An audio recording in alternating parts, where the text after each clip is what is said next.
So, welcome to our first encounter with the intelligences of Earth.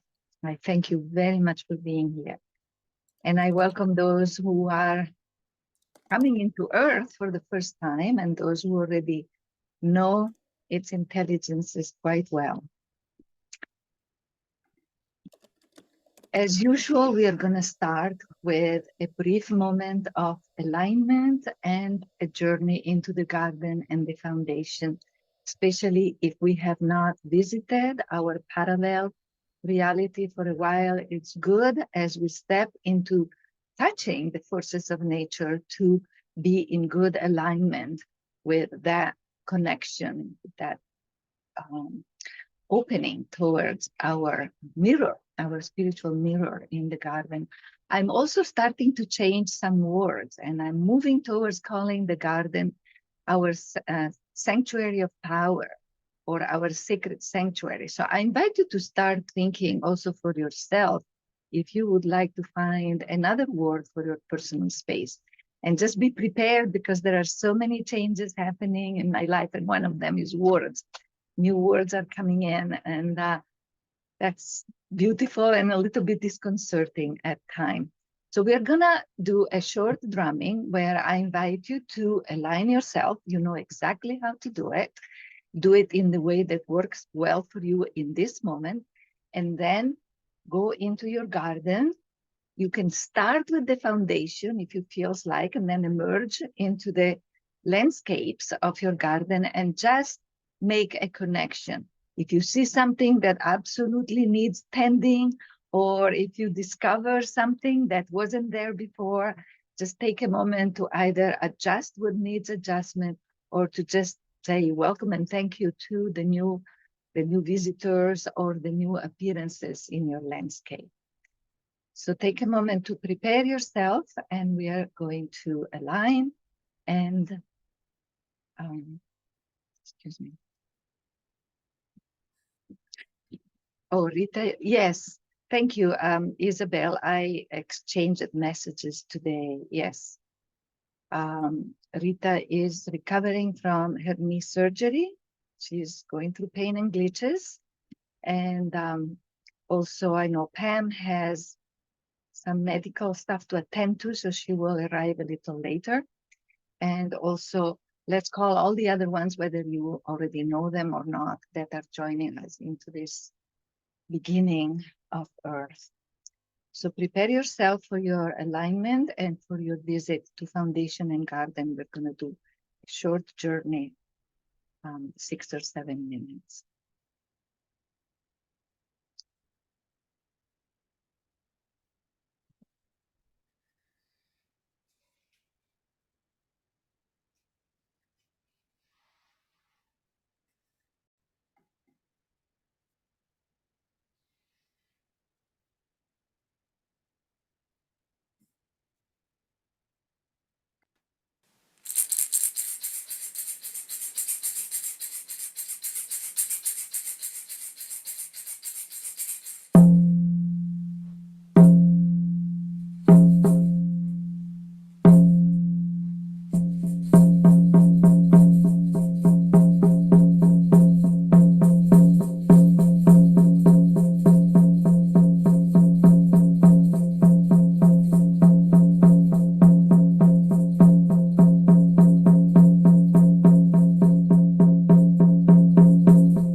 Take your time to return to where you are, and if necessary, take a few notes about what you have discovered.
So, as you know, from the course on the four elements, the element of earth is about knowledge, is about the art of living, is about interconnection and community. So we're going to see now how these seed qualities unfold and manifest themselves in the intelligences of the element of earth. The first earth intelligence manifests itself in the desert. And as usual, we will start exploring the specific natural environment of the desert to evoke its physical reality. We want to bring it as close as we can to our senses.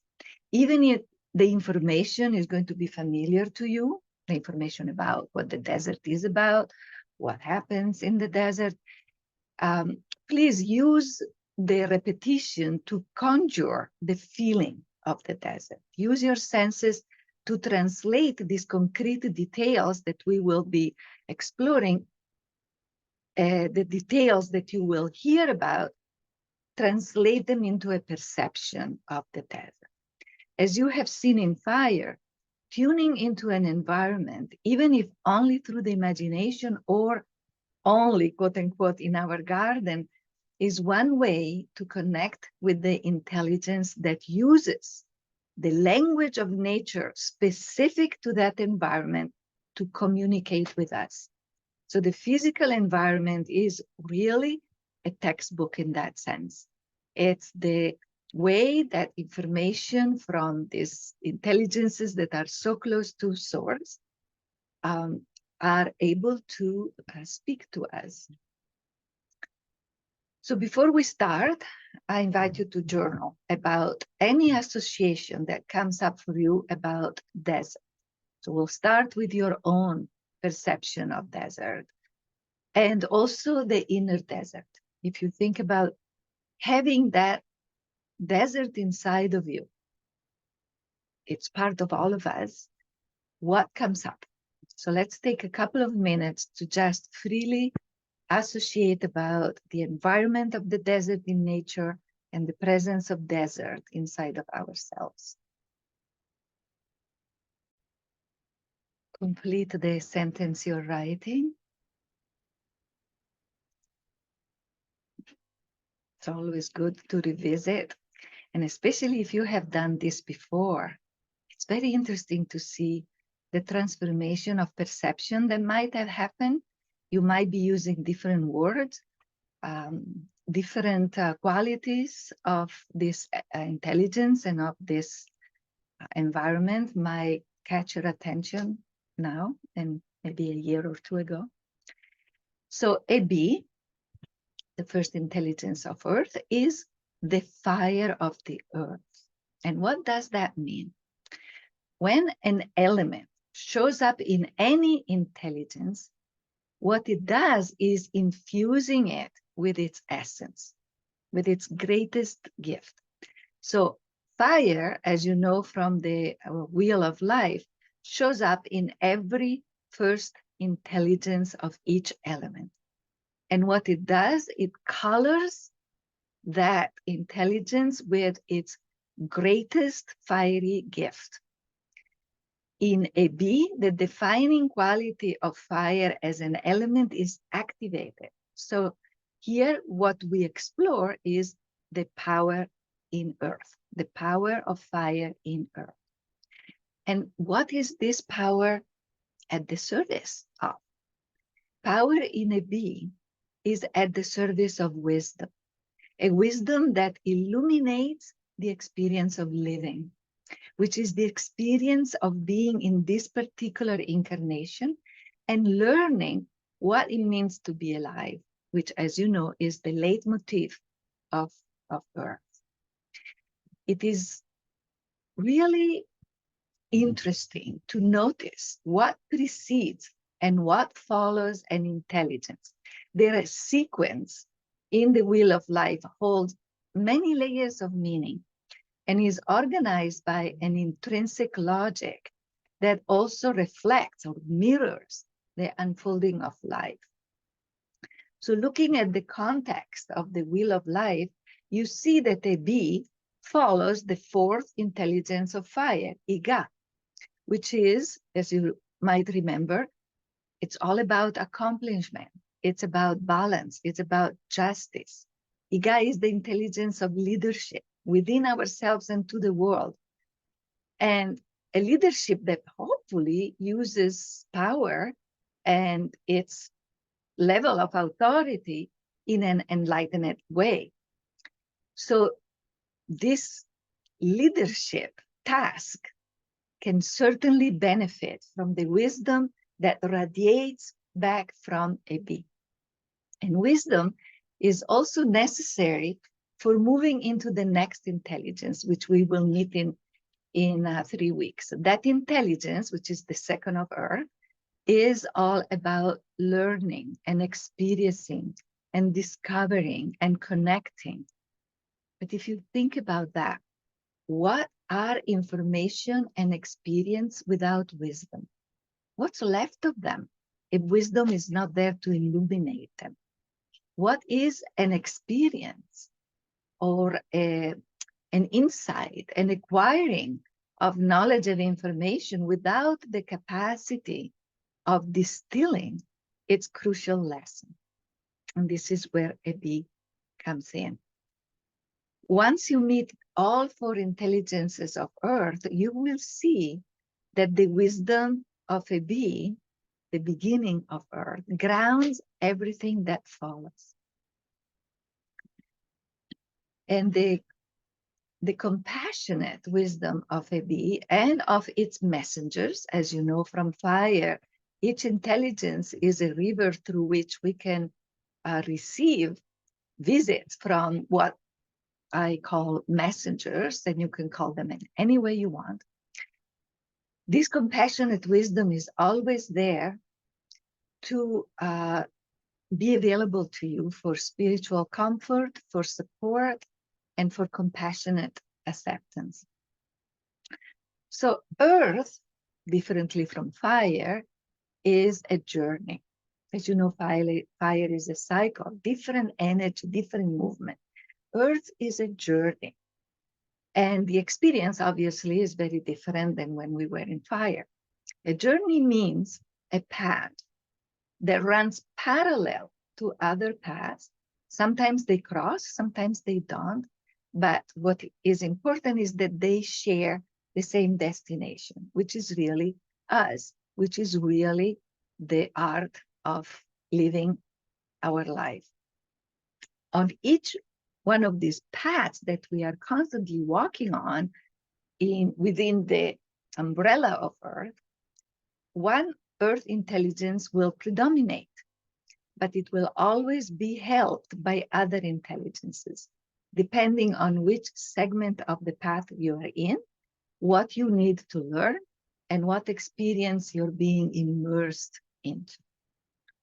So ultimately, A B is about wisdom applied to receiving and transmitting knowledge of any kind, compassionate soothing of emotional and spiritual pain, which is a very necessary passage. Otherwise, our capacity to learn is impaired. I'm sure you have experienced as much as I have, that when we are caught by grief, by loss, by intense emotions that require help, that require love and acceptance and digestion and transformation, it's very difficult to take in a new information and to process new experiences. Another layer of these wisdom is about communicating with the spirits who have crossed over, the departed souls, and support them in the distillation of their accumulated wisdom. And another layer is overseeing the essence of any kind of ritual activity. Ritual activities, of course, that are at the service of life, the service of evolution. And that happens often with the help or through the intervention of messengers that come through this intelligence, through it. The wisdom of knowing what can be received and transmitted needs the power of fire, because it is connected to the very first universal experience that we all have, which is in great need of the wise compassion of a being, which is our earthly beginning. And I'm talking about the experience of being born. There is an intrinsic pain in leaving a dimension of non-duality or semi-non-duality, of oneness, and entering into the fragmentation of duality of this world that we live in. After we have spent time in that limbo state of the womb, where there are certain filters and certain layers of protection that we lose the moment we come out into breathing air. All of a sudden, there is an experience of struggle, and then you're out. And it is a shock. No matter what, it is a very intense experience to be born. And usually we don't really think about it, right? When there is a new baby coming into the world, it's all about celebration and what a wonderful thing. And plus, we're very busy trying to take care of it. But being born involves physical, emotional, and spiritual pain, even in the best of circumstances. It doesn't have to be very intense necessarily if the circumstances are welcoming, but it is a very unique experience of pain. There is a barrage of stimuli that meets the senses right away as we leave the womb. And a lot of instinctual questioning arise. Of course, we don't have a brain that will put it into words, but we certainly have a soul and a spirit and a body that is asking these questions. Why am I here? Where am I? Am I welcomed? Will I receive enough of the love that I need? Will I find a way to handle all of this sensory and mental overstimulation? So there is a spiritual awareness that slowly comes through that has to do with having been thrown out of bliss, and that this new dimension must be dealt with. There is no escape. Both the physical and the subtle bodies are engaged from the very beginning in a tremendous process of digesting the overstimulation, the novelties that reach our senses. And some babies have enough of this very quickly. And while still powerfully connected with non-duality, they choose to leave Earth, this incarnation, as soon as possible. It's almost like they had enough of this experience of duality to digest for a few centuries. And even after a few days or a few weeks or a few months, they're gone. And sometimes we don't have a reason, but even if there is a reason of the body, there are always also reasons of the soul. So a bee's first gesture of wise compassion is acknowledging and embracing this universal pain. It's like a bee sees your pain even if you are not aware that you are carrying this original pain of separation. But the bee knows it is there. And without realizing necessarily what is being addressed, you might feel your heart melting in the presence of a bee's messengers. They can bless and ease the pain that you don't even know you're carrying. So the quality of love that runs through this intelligence is truly astonishing.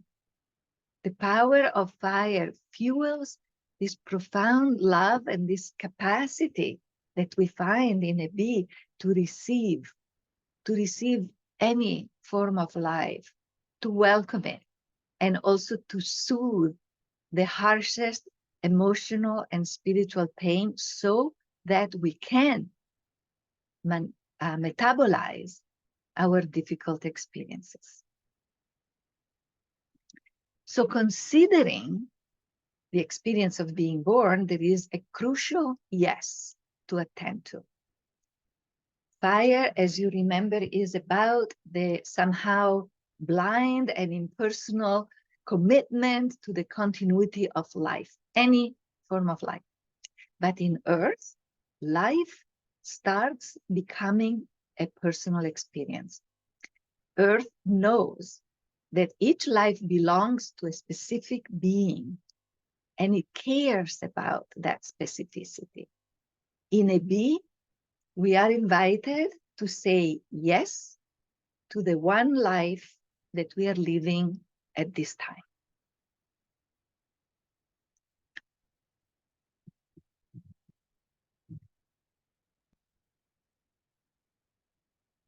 And we seek support and inspiration and motivation and encouragement in the movement for a bee. The movement is really about this yes.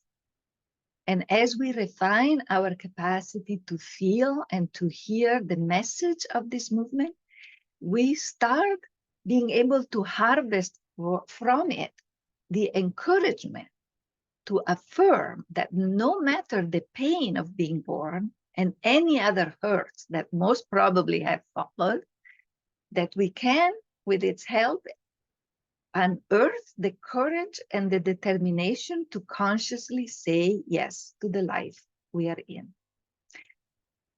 I don't know if I have enough words to say how important this initial step is for the journey of living. Because without this yes, we suffer different kind of impairments, of limitations. We all have a personal history, and some of this history might really distract us from this yes, and often with very good reasons. Some people might not like their life. They might not like the body that they have, the family that they're born into. But the problem is that until we say yes, it is very difficult to heal, to learn, and to change anything at all in our lives. There has to be enough of a yes and hopefully a full committed yes. If we are not present, if we are not taking ownership of this life, we are like missing in action. If we do not say yes, in a way, we cut off a percentage of our capacity to live fully. I am very aware of how difficult this might be, but I am also equally aware of how crucial it is to take this into consideration. And in fact, Earth really insists that we find as much fulfillment and contentment in the life experiences we are given. Yes to life is always possible anywhere. It has paradoxically little to do with wealth, with stuff, and with comfort. Yes, saying yes doesn't mean, oh, I'm always jolly and happy and oh, things are always going good. No, I'm saying yes to whatever is coming to me. Because I have the awareness of how important that is.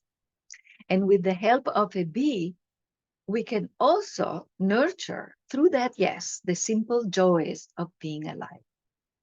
We must refine our capacity to listen and communicate with the earth energy of the ground through the soles of our feet and seek its love, practice our yes, and receive back, and this is equally important, receive back the unreserved yes that earth gives to our existence. It's like the earth says, yes, I see you. You are here and you are welcome. Yes, you are here. I see you and you are welcome. So the movement for a bee, is stomping. The rhythm of the movement is a marching step in some way, but it's not a casual walking. Every step down is a yes. It's an affirmation that says, I am here and I'm listening when I lift my foot. So here I am, and here I'm listening. I am, by lifting the foot, taking in, opening the door for the response of the planet. The movement can be fast or slow. And remember, we are in the fire of Earth. So we are still developing a connection with our roots and with our beginnings. So as I said, the movement can be fast or slow. It can be done in place. It can be done moving in space. This does not matter. What really counts is the quality of the conscious connection. Because every step, when you are entering, it's a ritualistic step in some ways. So you are entering into a different space. And so every step is a declaration, is a piece of communication. So play with the movement in any way your body suggests, always listening to the soles of your feet. Let this yes move throughout your body, vibrate into the core of your being, into your bones, and then listen. Receive the embrace, the welcome, the yes that you get back. So as you practice, which is what we're going to do next, also pay attention without judgment. It's curiosity, is listening. Pay attention to how true and committed is your yes at this time. It doesn't matter if we only have 1 more hour or 1 more day to live. The yes will qualify the way you will cross the threshold into whatever mystery awaits us after death. The value of connecting with that yes, and simultaneously in that back and forth, receive, really hear that I am being seen, I'm being received as a precious being that has the right to be here and that is welcomed by a being no matter what. In this kind of radical acceptance with no qualification, that is what makes a difference. It is, in a way, a kind of full acceptance of being alive and being accepted at the same time for who and how we are. So do the movement with this awareness, rooted in the soles of your feet. Feel the contact with the ground very keenly, very specifically through your feet. Get your yes while observing how it is metabolized in your body. There might be questions like, do I meet some obstacles, some resistance as I try to do this? Is there an interference to my yes? An interference that says yes, but, and breathe through that obstacle, breathe through that interference, send it into the ground to meet the yes of a bee. And even the but is going to be accepted and it's going to be well received. So in this way, by practicing the movement in this way, we step into the wisdom of dealing with what is, and we patiently relinquish resistance. Like everything when we work in Soto, we are always seeking and gaining little bits of freedom. And saying this yes is one of the different, many ways of nourishing our freedom. Please know that a bee responds immediately and consistently. His intelligence has no uncertainties. Whether we hear it or not, that yes is there. The limitations and the doubts are ours. They're not of the intelligence. They're not of, the mystery. It is us that struggle with hearing it. So is there any question? Otherwise, we can go straight into practicing the movement for a couple of minutes. Do we need to be outside? Would that be better? It's always better to be outside, but now we have limited time in the class. So, you have the recording, you might have the CD on the movement. So and the movement is very easy. It's not difficult. It's very simple movement. My invitation is to practice it outside as much as you can, whenever you have opportunity. Yes. Any other question or comment? So let me pull the sounds for this movement. Well, I'll play the sounds. It's about 2 minutes, and then I invite you to instead continue for another minute, finding your own rhythm. In the outer silence, find your own beat of this yes and the movement.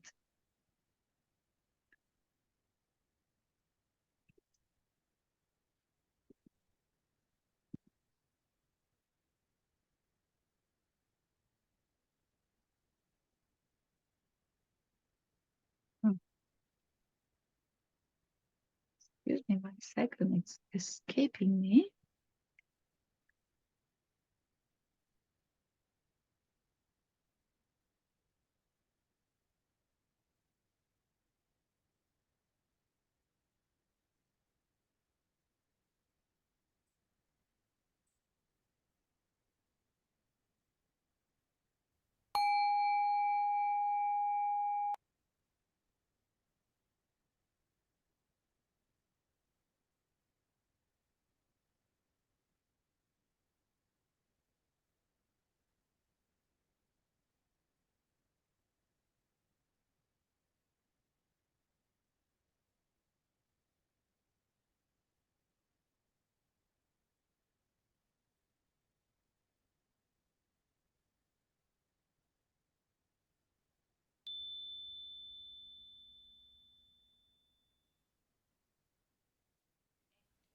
Now stomp at your own pace.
Continue at your own pace and rhythm.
complete the movement and take some notes.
It is really essential to identify if and how I am conditionally saying yes to my life. So I invite you to ask yourself and maybe make a little list to notice if there is any aspect of your life to which you are not genuinely, fully, generously saying yes to. And I want to remind you that unconditional acceptance is not indulgence. It's not avoidance or minimizing. It is not settling for something less than. In fact, it is quite the opposite. And it's really learning how to embrace what is so that I can work with it, with what the reality, my reality is. And I remind you that the great teachers, the sages, the masters of wisdom, they're all linked to this intelligence. And this radical acceptance is part of all the great teachings. So let's take one more minute to take notes.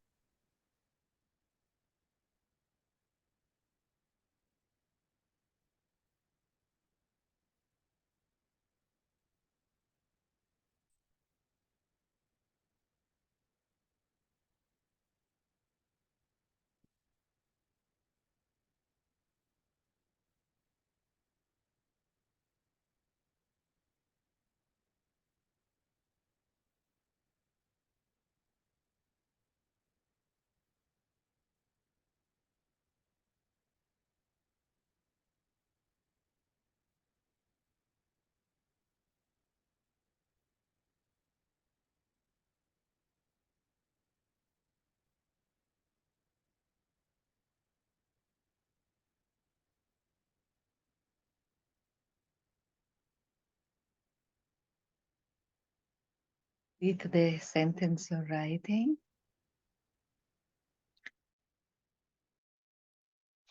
We are going to start exploring a bee in nature. And a bee in nature is the desert.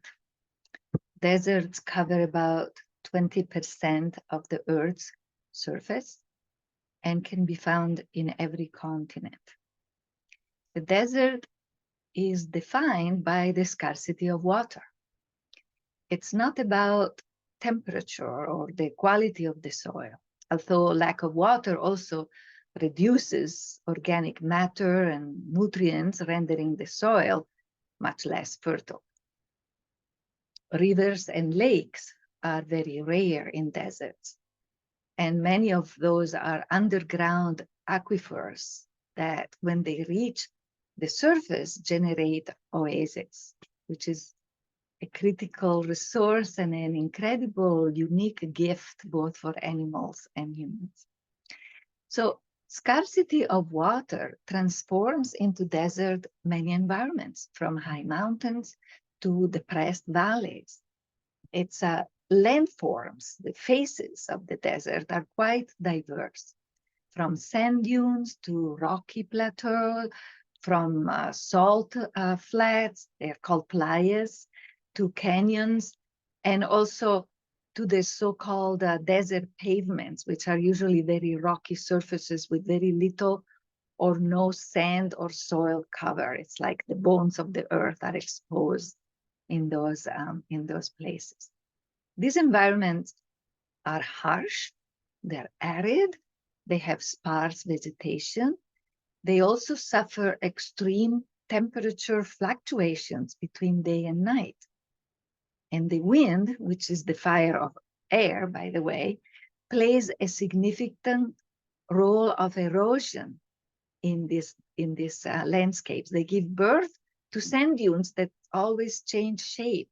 They create, in fact, amazing shapes by smoothing the rocky surfaces over time. And they also push for sand and dust storms that create even more movement and transformation in this land, in this desertic land that otherwise seems to be pretty still, pretty unmoving. And plants in the desert often have very specialized adaptations, such as succulents, which means storing water in their tissues. They have a deep root system. Their leaves are smaller because they want to minimize the water loss that happens through transpiration. And by the way, as I am describing all these qualities, I invite you to think of them as messages, because every single aspect of the physical desert is a message, is a teaching as well. So the deserts are inhabited by very unique flora and fauna, which usually loves nocturnal activity more than daytime because there is heat that they wish to avoid. And being nocturnal also helps them adapt in various ways to conserve more water. So let's take a deep breath.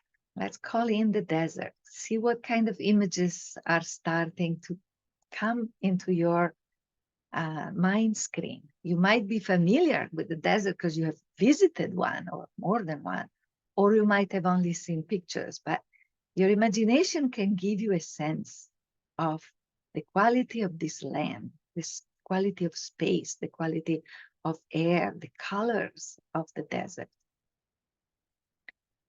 And another fascinating aspect of deserts is the sky, which is often very clear because there is scarcity in humidity, so it's very transparent. And it offers ideal conditions for astronomical observations and also for just pleasurable stargazing.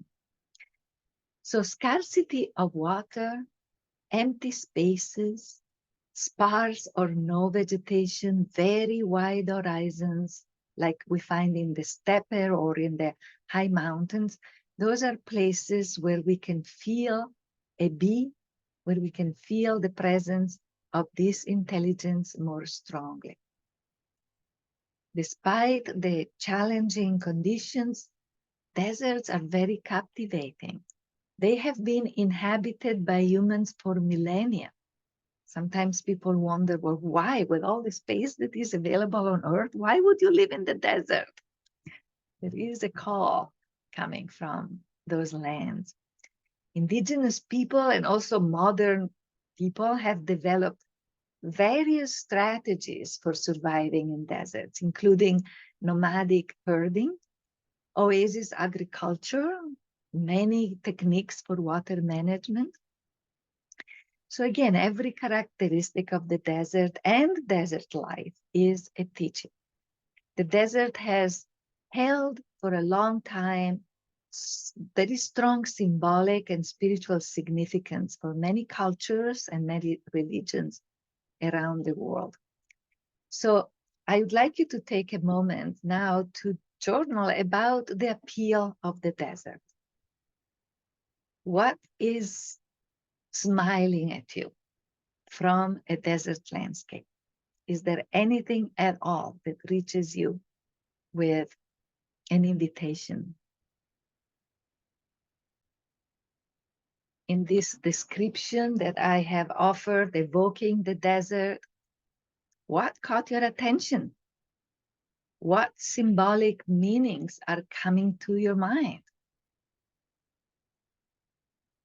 Because ultimately, the interpretation of everything, including the desert symbolism, is highly personal. And it varies from individual to individual, but also from culture to culture. So I invite you to search for your own symbols, your own significance in the characteristics that we have explored.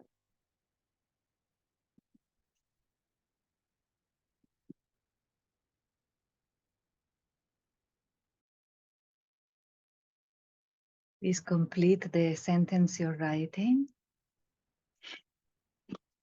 Now we're going to take a journey to the garden or to the sacred sanctuary to establish the presence of the desert in your garden. If you already have it, just visit and commune with it and explore what's needed, ask any question. If you don't have that already, know that as usual, you are going to either create or discover or encounter the desert, a desert area in your sacred sanctuary.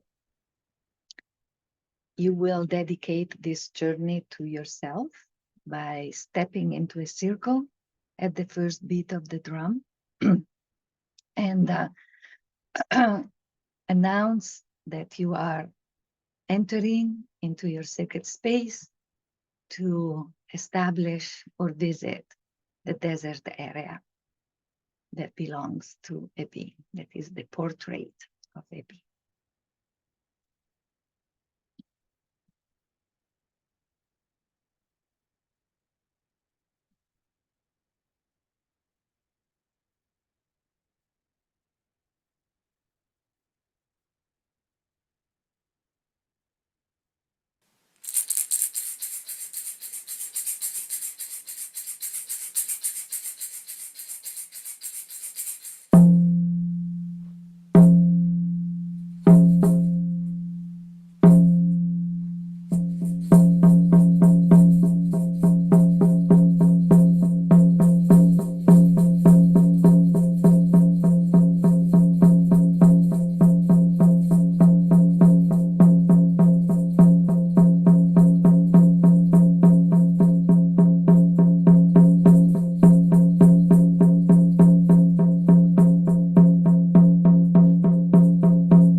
Reconnect with the space you're in at your own pace and take some notes.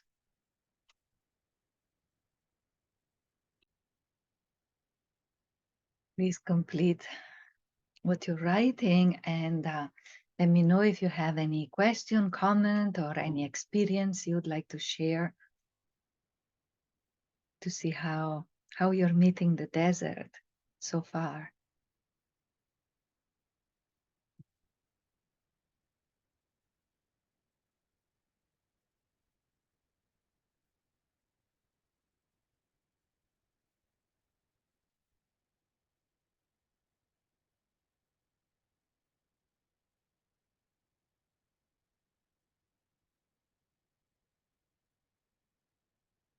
So as we start looking at the metaphors and the teachings that come from the desert, we see that its harsh and barren landscape is often seen as a metaphor for isolation, for solitude and emptiness, a place that invites introspection and also a location to reach for opportunities to gain clarity about oneself and eventually also undergo spiritual transformation.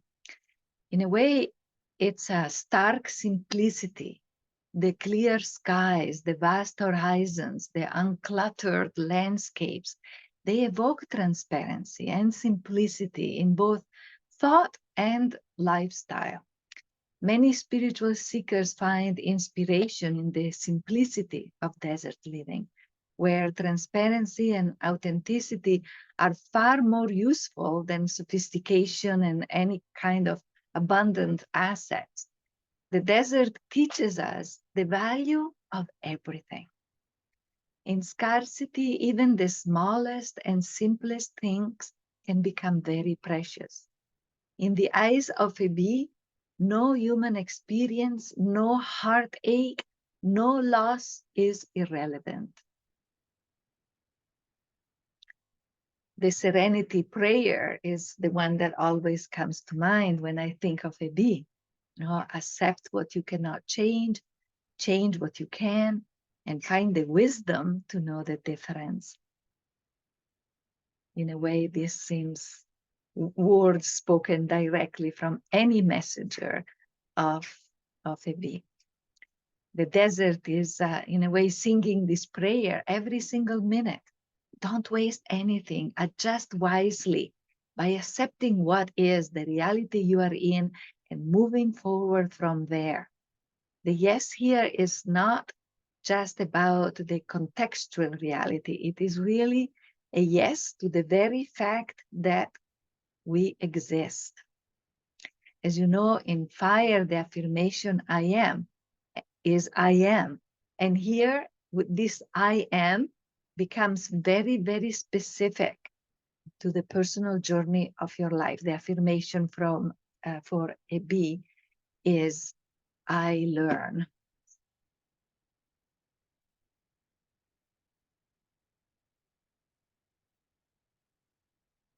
So we were saying, how there is an infinite amount of love that comes through this intelligence.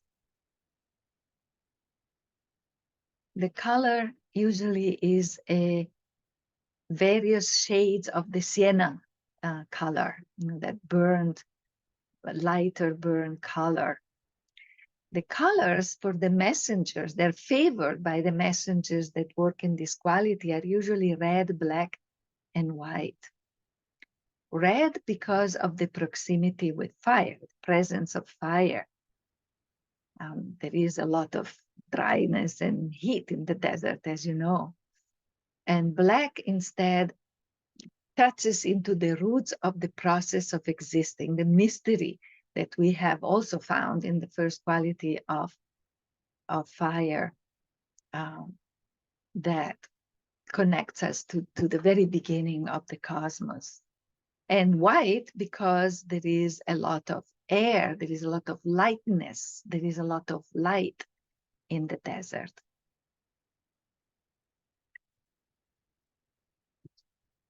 Sometimes we so much need to be comforted.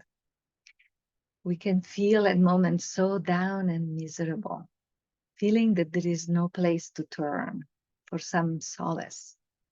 But please remember that this intelligence is always ready to show us, just like life exists in the desert, that resources are there, that preciousness is there, that support and unconditional acceptance is there. And there is a lot of resilience that we can receive by allowing ourselves to be comforted when we need to. It's not a sign of weakness. It is actually a sign of strength and the acknowledgement that that is a need that we all have. That is a reality.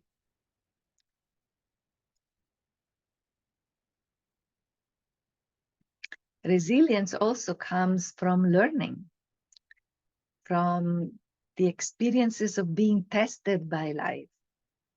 Just like people go to the desert for vision quests. Those are tests of resilience, test of courage.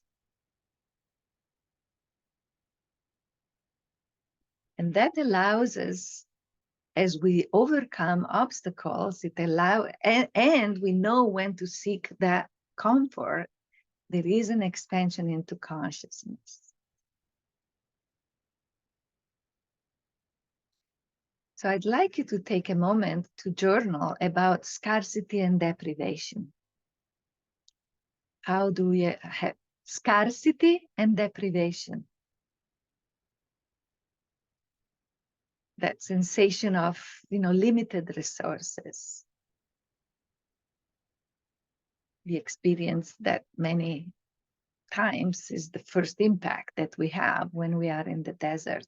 There is nothing here. There is very little. There's very little life. There's very little, plants or animals.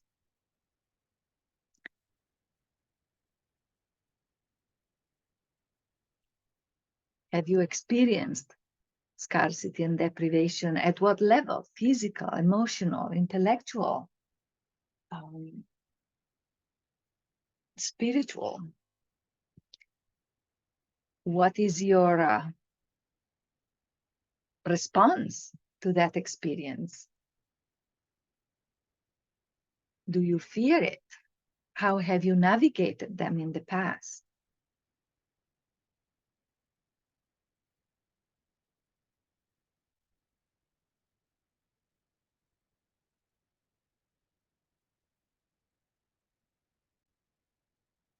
Please complete your writing for now.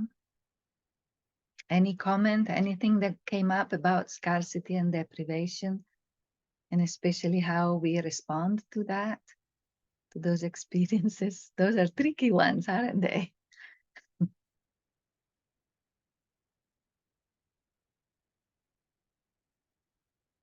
So deserts are favored destinations for spiritual journeys, for vision quests, and for the rebirth of the soul. The biblical story of Moses and the Israelites wandering in the desert for 40 years and living through trials and setbacks is a very well-known, at least in the West, example for the search of a promised land, a land of spiritual enlightenment and a nest for a community. But deserts are also often associated with death and decay. And they're, of course, a reminder, as we already said, of eventual renewal and growth. In fact, they speak loudly of the uncanny abilities we have to survive, becoming truly a symbol of resilience, of endurance, of adaptability, and of the spirit's ability to overcome adversities and challenges. Deserts really welcome the soul. They give it all the space that it needs. They cradle suffering without judgment and patiently and wisely offer solutions for moving forward. They have a very strong mystical quality that in a way bridges the finite and the infinite, the now and the eternity. It is difficult in the desert not to have very expansive thoughts. It just opens you up to that. And of course, there are many spiritual presences in the desert. And its wise and loving messengers are well known in many traditional cultures. One example that just came to mind recently are the Bedouin tribes, to whom the desert has taught the value of hospitality, community, ancestor worship, and a very close relationship with the land. And these teachings often come as tests of one's faith or determination, or one's love for life in the face of difficulties, of tribulations. The ancient spirituality of the Bedouin tribes was characterized by beliefs and practices all centered around natural elements, around spirits and around deities associated with the desert environment. For them, all natural objects, rocks, trees, animals possessed spiritual significance and could be also inhabited in nature by spirits and deities. Bedouin spirituality was transmitted orally through storytelling, poetry, through songs. I can imagine them sitting under a clear sky around a small fire and listening to the story, the poetry, and the songs, all embodiments of this quality, of this intelligence. Poets, in fact, in that society, held a very revered position, and they played a crucial role in preserving and transmitting religious and cultural knowledge for the tribes. So these beliefs, this connection with nature, of course, varies from different tribes and different regions. But for those who live in the desert, there are these common themes that are related to the sacredness of the desert, the importance of ancestral spirits. It's almost like in the desert, the veil is very thin. The communication with other dimensions is facilitated by that space and that silence. And so veneration of natural expressions, natural phenomena like mountains and wells and celestial bodies was natural. And of course, over time, the Bedouins have changed, they have evolved, they have diversified, they have been influenced by contact with other cultures, with other religions and political changes. But although many of them have embraced more traditional monotheistic religions, primarily Islam actually, they are still incorporating in their lifestyle the ancient beliefs and practices. And so they in a way, they live a syncretic form of spirituality that keeps them very connected to the land, very connected to the sacredness of spirits. Of course, it is true for the Bedouins as well as for many others. Various deserts around the world are home to sacred sites. When I was in the desert of Afghanistan, whenever I met somebody and became a little, closer, making a bit of a friendship, the first thing they invited you to is to walk out in the desert or take a horse out to the desert to visit a sacred site of the local saint. That was a focus of community life, a way of connecting through the presence of that teacher or of that great poet that they revered. So there are many pilgrimage destinations for various religions that have as focus the desert. The Sahara Desert, for example, has lots of associations with Islamic mysticism, since Islamic has, as we were seeing before, overcome a lot of the traditional spiritual practices or beliefs. But the deserts of the American Southwest, for example, are very significant to Native American spiritual traditions. So to summarize this physical presence of the desert, we can say that it holds a lot of symbolic and spiritual qualities that vary across cultures and belief systems, but they have somehow overlapping or connecting perspectives. There is an ease of experiencing unique physical and spiritual journeys in the desert, experiencing endurance, living a simple lifestyle, and also drinking in the transformative power of these really challenging environments. They force you to be you. There is no choice, there is no other place to go. So their arid climate, the limited vegetation, the extreme temperature fluctuations, the fabulous skies filled with stars and mesmerizing sunrises and sunsets.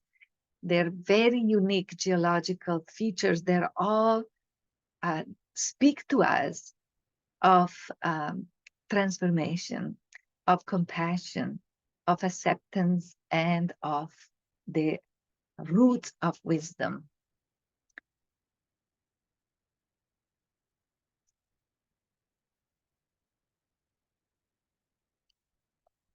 I propose to take just 5 minutes break, and then we are gonna explore the presence of the salt lakes in the desert. So let's take 5 minutes.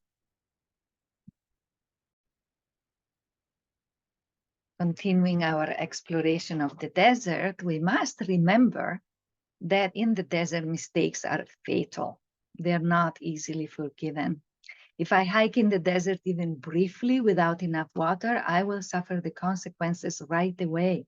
There's no negotiation. I need the wisdom of taking responsibility for self-care to survive in that environment. But the desert is also fearless. As you probably know, seeds underground can be dormant for 50 or more years, knowing that the desert will welcome them at the first opportunity for blooming. You know, the first enough dew, enough rain, and all of a sudden the desert is in bloom. The desert really says yes to any possibility, and any victory is celebrated. In a way, to counterbalance this starkness, this lack of negotiations, another quality that we can find in a bee is a tremendous sense of humor. The ability to always find a reason to smile, to laugh, to celebrate, and to rejoice. Laughing about anything, why not? And to the other counterbalance of this humor, if they go together, is the capacity to embrace any amount of tears. We go back to that capacity to receive, welcome, and accept in a radical way without any judgment.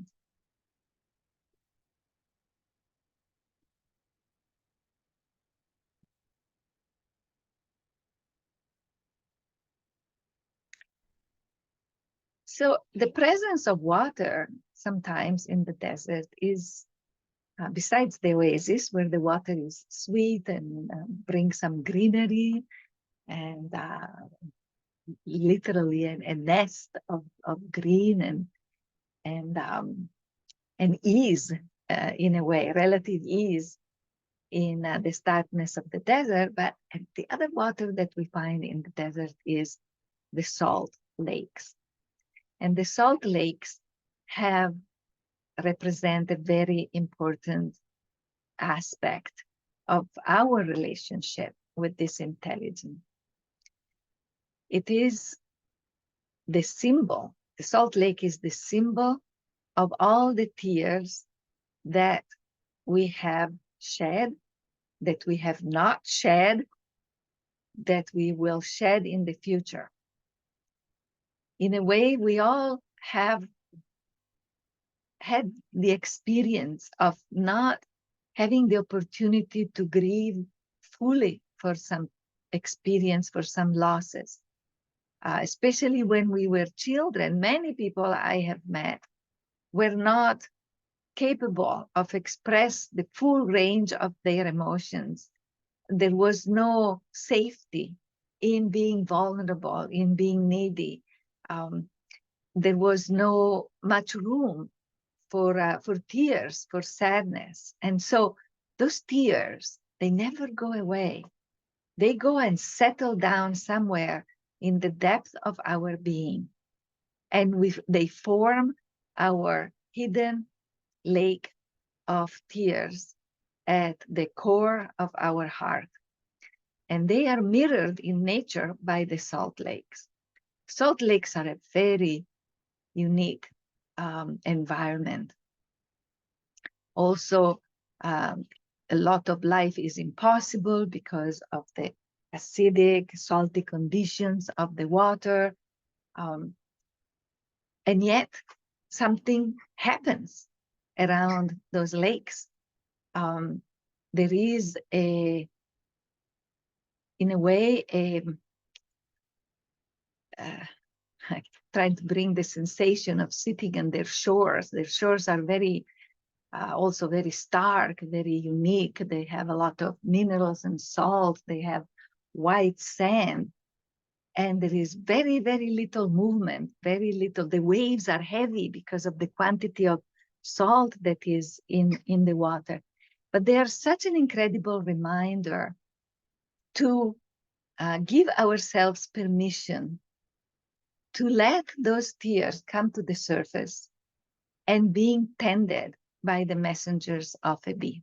It's very easy to meet one of a bee's messengers on the shores of the Lake of Tears, of the salty lake.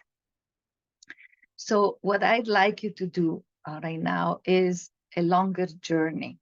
I don't want to go into a lot of explanations right now about the physical characteristics of salted lake. You can also research them if you're curious, because as for the desert, there is always a resonance between what nature has manifested and what our experiences are, but also our solutions can be.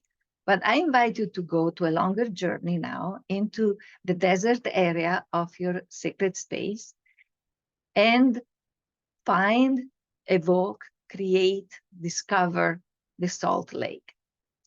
And let yourself walk around its shores and allow the presence of a messenger of a bee to come to you. It can be, as you know, messengers often are the spirits of ancestors who have metabolized to a high degree of consciousness their life experiences. And we'll talk a little more about this later.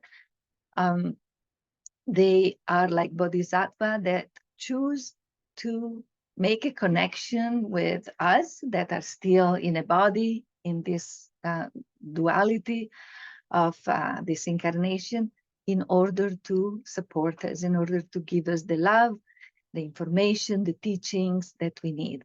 And of course, the messengers that come through a bee, they carry that quality of astonishing, profound love, unconditional, radical acceptance, that yes, that we were talking about earlier. And they are capable of comforting any kind of pain. As I was saying earlier, there is no loss, there is no grief, there is no pain that is too small to be taken into account, to be looked at as important by the messengers of a bee. So I invite you to find your lake and to meet a messenger, possibly a messenger from this intelligence. As usual, it will take the form that your intuition chooses to make sure that your relationship with this presence is as beneficial, as profound and easy as possible. So again, this journey is dedicated to yourself and to your evolution. As you step into a circle, you will declare your intention to go to your desert and to find create, discover your salt lake, and invite a messenger of a bee to make contact with you and to give you a message.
Take your time to return and take some notes, or maybe even sketch, or bring some colors in to give life to what you have experienced.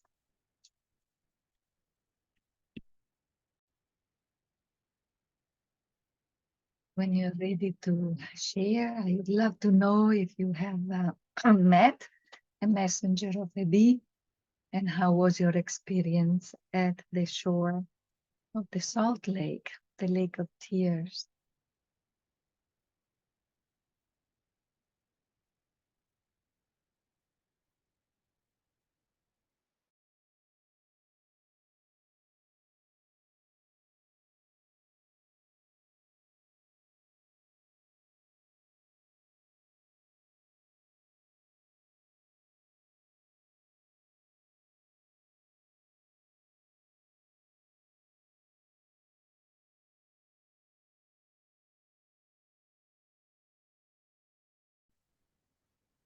I cannot hear you. What I was saying is that maybe you can email me also your experiences, because I love to track what who is coming to, to enrich your spiritual family.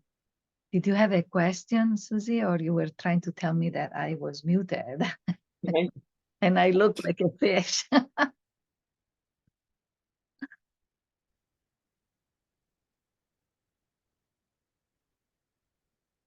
So I will say something about the messengers of a being, because in the presence of consciousness, when life struggles and resources are not easily available, tenderness appears.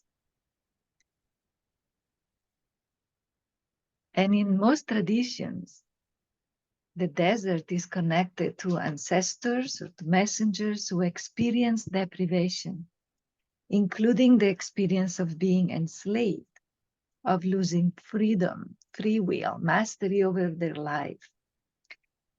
They had, in a way, to milk the desert to find light and nourishment for their soul, to find that kind of tenacious compassion for themselves and for their fellow beings. Who has the time to judge others in a situation like that?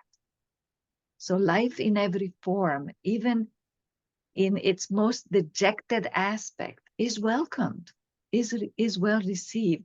The least of the least is embraced. And I'm saying this to let you know that when and if you meet a messenger of a bee, make connection, converse with them in your garden, in your sacred sanctuary. Paint them, make soul collage cards for them, write a piece of poetry, invite them to energetically, if not in words, to just start transmitting this quality of tenderness. We all need it. We all deserve that kind of compassion and a place where we can go and cry. To cry in the embrace of your bee messenger is a very unique and powerful experience that I hope you'll be able to have someday.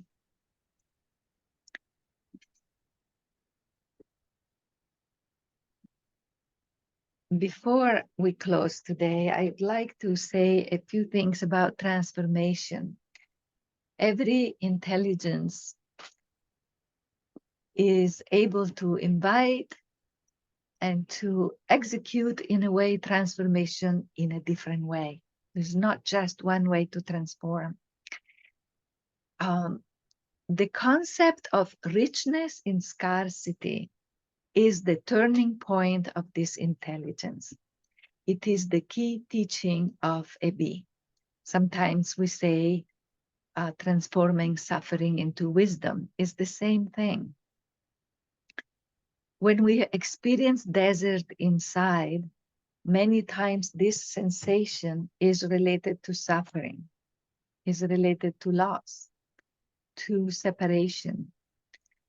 And we reach a point of suffering where we feel that we have no resources left, no place to receive nurturance. And I'll remind you again,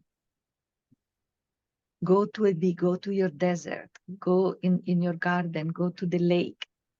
Speak of your suffering and the transformation that can happen in that encounter is the same that in the physical desert anything can experience. It's a transformation by dehydration. It's a transformation by subtracting, taking away, eliminating. In a way, everything that is left in the desert donates its humidity, donates its water to the environment. That is taken away, and what is left is the essence of that object. It's really interesting.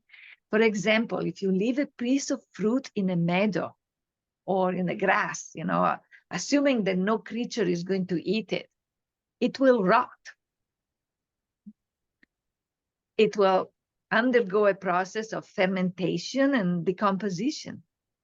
But if it is left in the desert, where it's unlikely that it's going to get eaten by a snake or a coyote, they might probably not very interested in your apple, but your apple will undergo a process of dehydration. And it will remain itself. It will maintain its main characteristics, sometimes even the shape and color, but in a shrunken form. Well, if a banana or a carrot or an apple rot in the meadow after not very long time, you don't know what it was, but in the desert, you'll find that carrot. It will still look like one, but it will be very small. So in a way, a bee captures the transformational power of fire, puts it at the service of suffering in any experience, really, and transforms it by extracting its essence. And then this essence is wisdom. And suddenly you have this option of looking at this shrinking, not as a loss, but as a revelation of essence, as an opportunity to see the core of what really mattered. The nature of that apple or that carrot will not be changed. So again, we go back to transforming suffering into wisdom. But one of the tricks that we often forget is that we have to transform also pleasure into wisdom. We should not let go of that opportunity.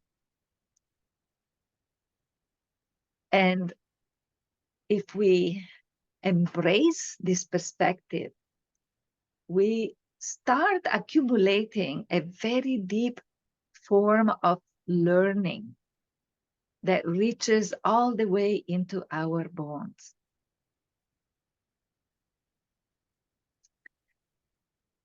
So the apple in the desert has preserved its identity, and it can be there for a very long time.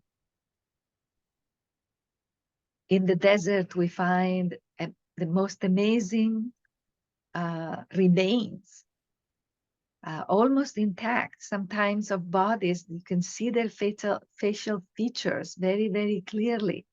That person is, the essence of that person is still there, metaphorically, although with no water at all left in its form.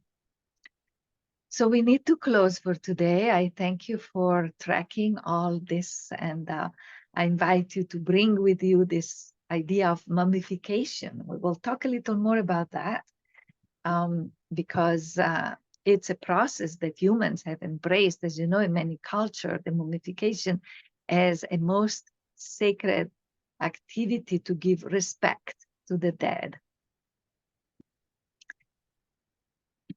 Let's close today with the sound of the flute as usual. So thank you, and I look forward to seeing you next week. And please email me any question or any art that comes up, any creativity that manifests itself in this encounter with the desert, and any message from your messenger of a bee.